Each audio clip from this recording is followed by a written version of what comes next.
Los cristianos en Irak desde el pasado verano están viviendo un auténtico genocidio. Hay una pretensión por acabar con todas las minorías, los yazidíes y los cristianos, y se está intentando que se acabe con toda la presencia cristiana. Es una situación francamente difícil porque viene de una situación de discriminación e incluso de persecución directa durante muchísimos años. Tenemos que tener en cuenta que desde el año 2003 hasta la actualidad es una iglesia que ha estado perseguida, sometida a secuestros, a asesinatos, atentados en iglesias, con lo cual es una situación muy complicada y que desde luego necesita de un apoyo constante de todos los hermanos católicos en todo el mundo.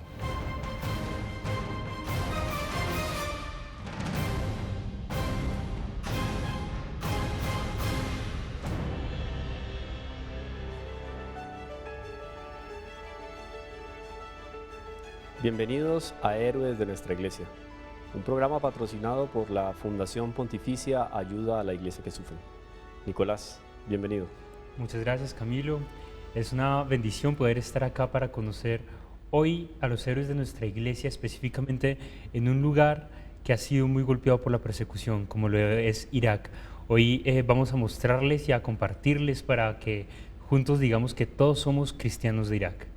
Un país que de hecho, como bien dice Nicolás, ha vivido la guerra durante varios siglos, no solamente los últimos años.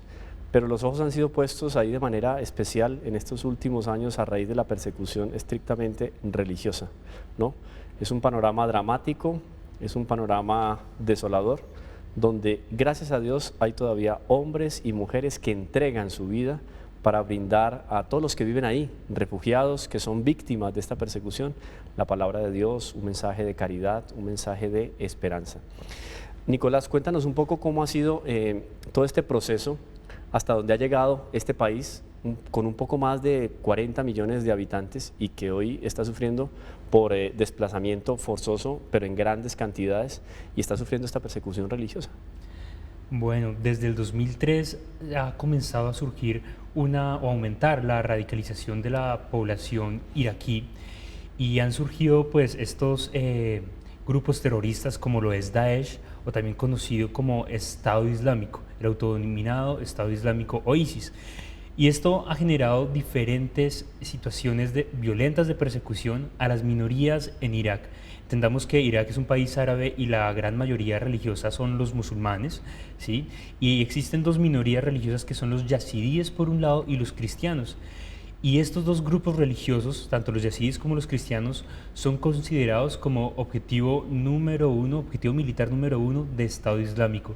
Recordamos la situación que se vivió en el 2011, en el 11 de junio del 2014, cuando se levanta Estado Islámico en Irak, se toman Mosul, que es como la segunda o tercera ciudad más importante de Irak, ¿sí?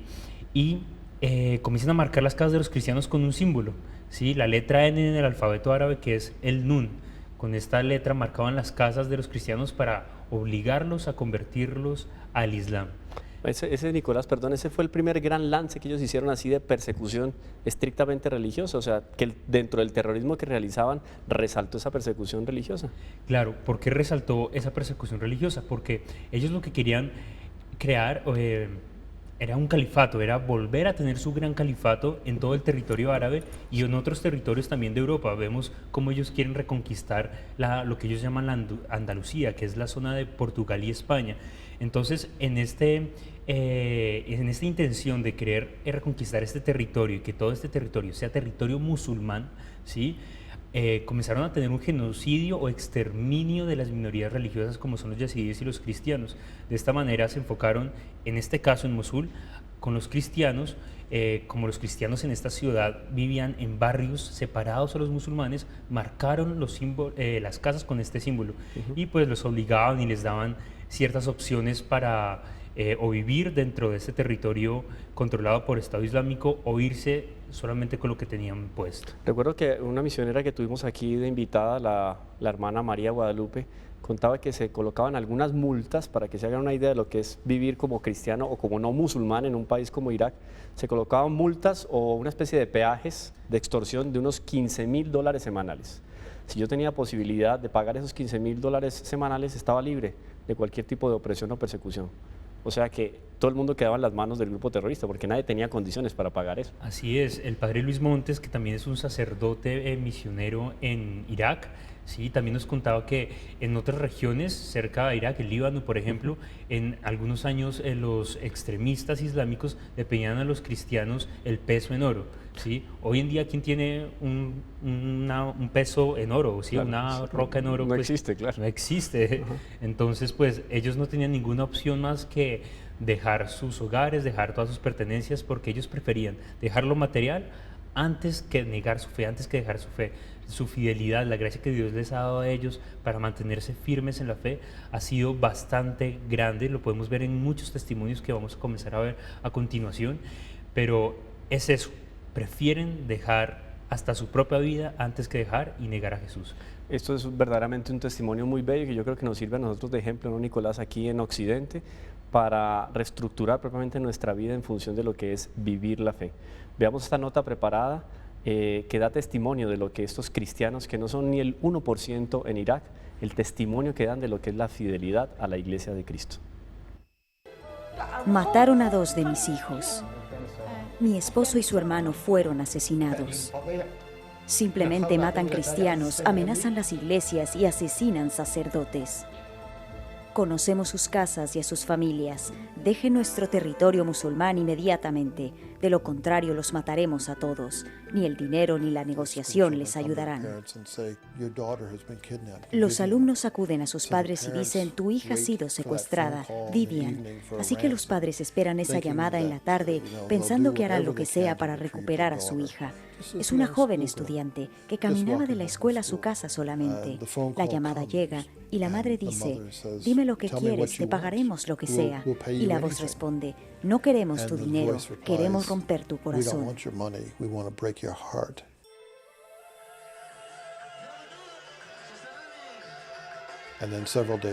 Y muchos días después encuentran su cuerpo mutilado, violado muchas veces, tirado en el Times Square. La familia fue llamada para que fuera a recuperarla. No puedo vivir en Bagdad por más tiempo. Ahí solo existe el sufrimiento en estos momentos y el recuerdo del miedo y el horror. Ya no puedo dormir. La iglesia es Cristo y Cristo no dejará que desaparezca. Los cristianos tienen que servirse a sí mismos y defender a sus hermanos y hermanas. Parte de la responsabilidad depende de los cristianos de Occidente. Es un testimonio fuerte, yo creo que de alguna manera nos coloca a nosotros en un lugar muy especial y podemos decir así, privilegiado dentro de los que pueden vivir libremente la práctica de la religión, ¿no, Nicolás?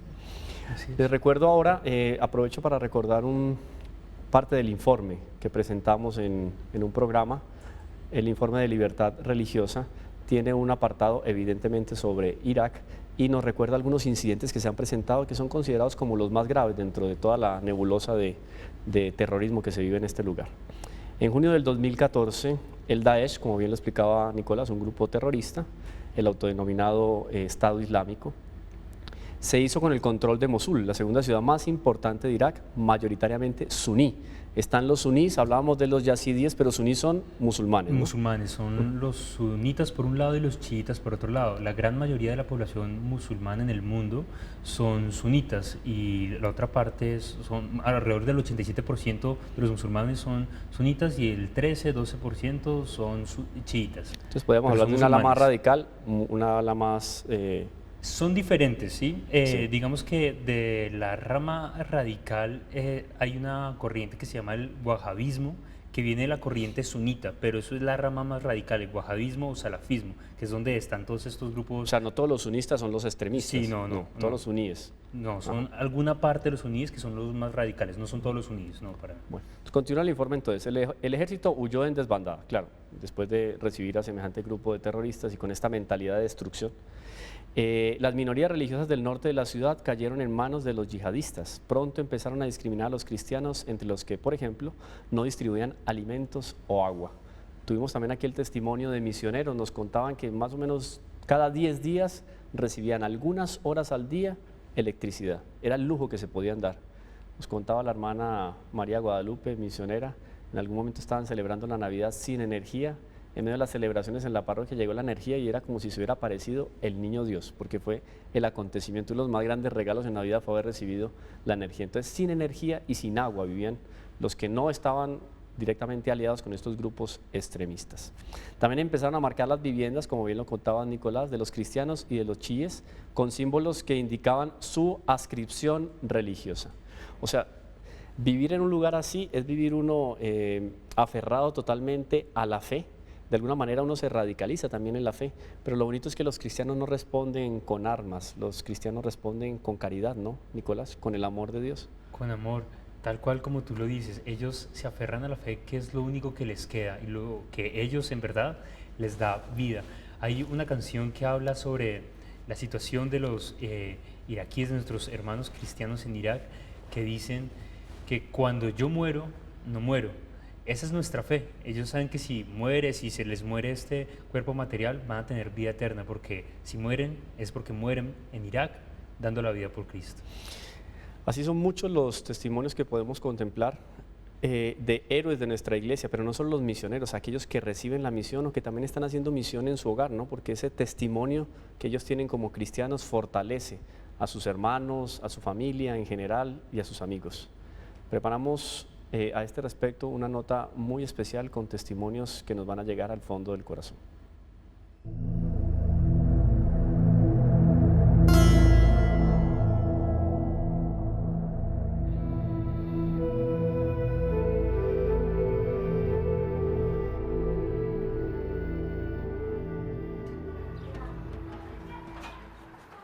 En Bagdad sentíamos nuestra fe debilitarse porque no podíamos ir a la iglesia. Todo nos aterrorizaba. Nos quedábamos en casa y rezábamos. Mis hijos a menudo me pedían, «Mamá, llévanos a la iglesia para el catecismo». Pero yo no podía dejarles porque temía por su seguridad. Hemos decidido quedarnos aquí y no volveremos a Bagdad.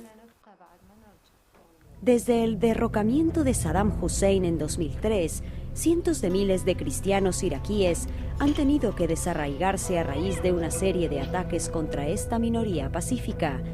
Numerosos asaltos brutales han provocado que los cristianos abandonaran sus casas buscando seguridad y esperanza para el futuro. El problema es la seguridad. Existe un vacío. El ejército y la policía no son capaces de defender a la gente. No están bien entrenados. La gente sigue sus propios intereses. Los musulmanes por los musulmanes, los kurdos por los kurdos, los chiíes por los chiíes, los suníes por los suníes.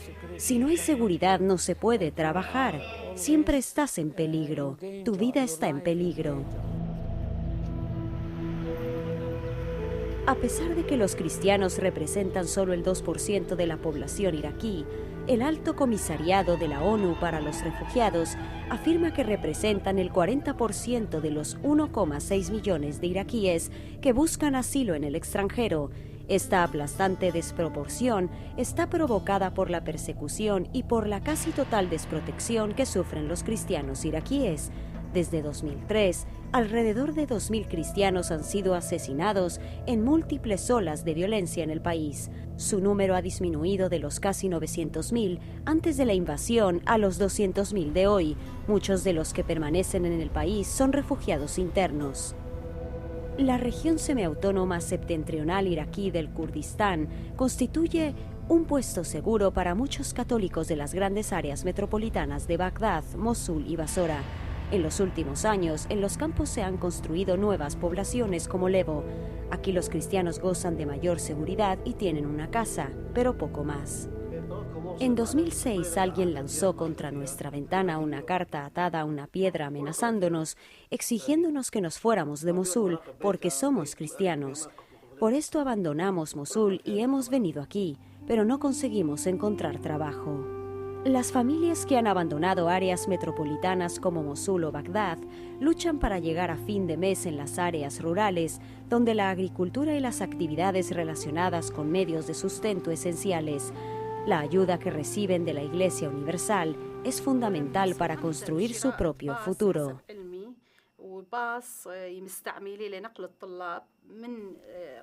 Ayuda a la iglesia necesitada nos ha ayudado a comprar un autobús que se usa para llevar a los estudiantes desde Levo y Versivi a Saco, donde hay escuelas, colegios y universidades.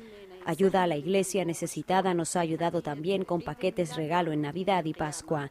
Damos las gracias a nuestros benefactores en el extranjero con nuestras oraciones. Es la única forma en que podemos darles las gracias. No podemos dar nada más, solo podemos rezar y desearles todo bien.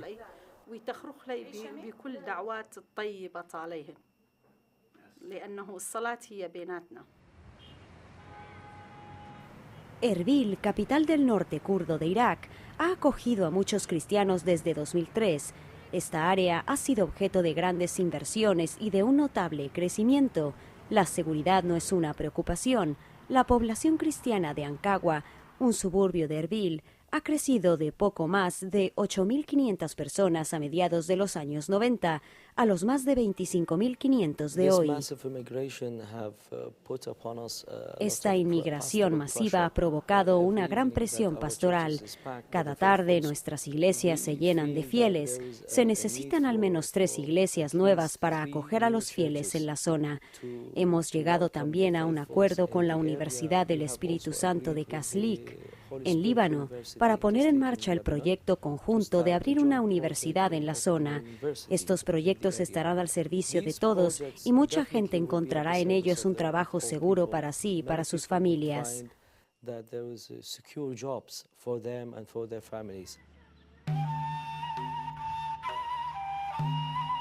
Líderes católicos están buscando reducir el fenómeno de la emigración, dar a las tantas familias de desplazados internos todo lo que necesitan para reconstruir su vida. Sigue siendo un gran reto para la devastada Iglesia de Irak. Es una tarea que requiere el apoyo de los cristianos de todo el mundo. Pido a todos que se unan a nuestros esfuerzos para convencer a nuestra gente de quedarse, porque tenemos un testimonio que ofrecer. Nuestra vida aquí no es fácil, pero representa una gran oportunidad, porque da testimonio de lo que significa ser cristianos.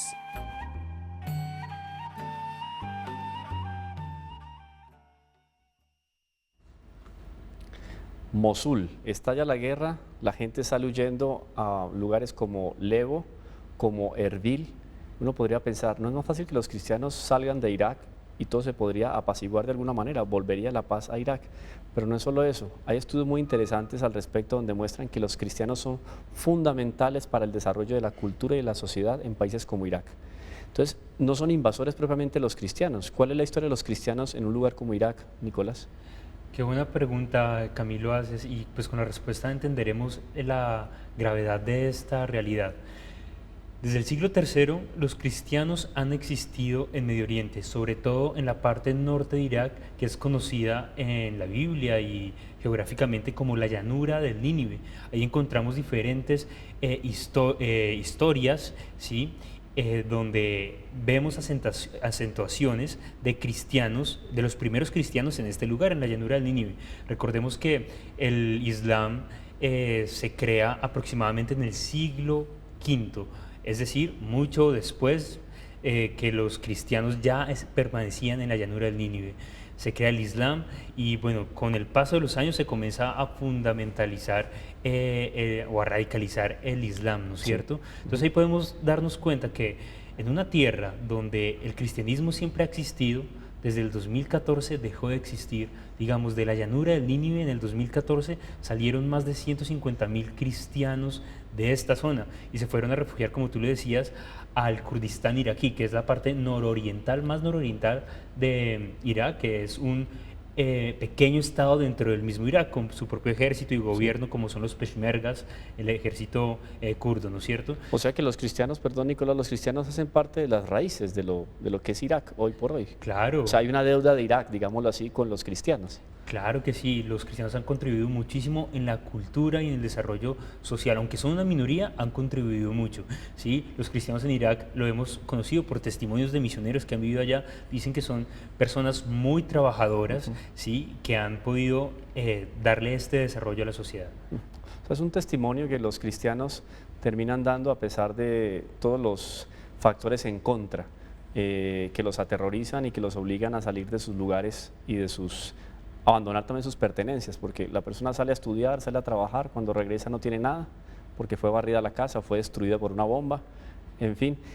¿Cómo podemos nosotros ayudar, Nicolás? Bueno, en este momento, con las ayudas que todas las personas hacen por medio de la Fundación, se abre una gran esperanza para los cristianos en Irak a pesar de esta triste situación. ¿De qué formas podemos ayudar? Miren, la Fundación en esta zona hemos contribuido con alimentación, medicinas, construcción de casas prefabricadas en zonas de refugiados, construcción de colegios, de universidades en estas zonas que ya son seguras, ¿sí? Y tú puedes hacer parte de esta gran ayuda. ¿Cómo?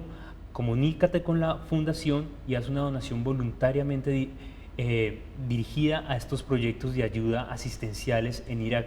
Los cristianos en Irak, Camilo, sabemos que son muchas las necesidades que hoy en día tienen. Sabemos que en la actualidad el ejército iraquí ha comenzado a recuperar ciertas zonas que habían sido tomadas por el Estado Islámico, pero el proceso de reintegrarse, de volver a estas ciudades, está siendo muy trágico y siguen teniendo muchas necesidades básicas. Entonces, con una donación a través de nuestras cuentas, redes sociales, pueden contribuir a esta gran ayuda que hace la Fundación. En la página web yo también encuentro entonces cómo vincularme de esta manera. Claro que sí, lo pueden hacer directamente en la página web, a nuestro correo o más rápidamente llamando a la Fundación, ¿sí? A la oficina en Colombia de la Fundación. Ahí les dirigimos las cuentas o los procesos para inscribirse a la Fundación y saber cómo ser parte de las ayudas. Ya saben todos entonces, en Bogotá al 484-8890, al celular 317-226-5291. Ahí pueden obtener toda la información al respecto. ¿Y redes sociales, Nicolás? Claro, en las redes sociales. Entonces nos pueden encontrar en diferentes redes sociales. Vamos con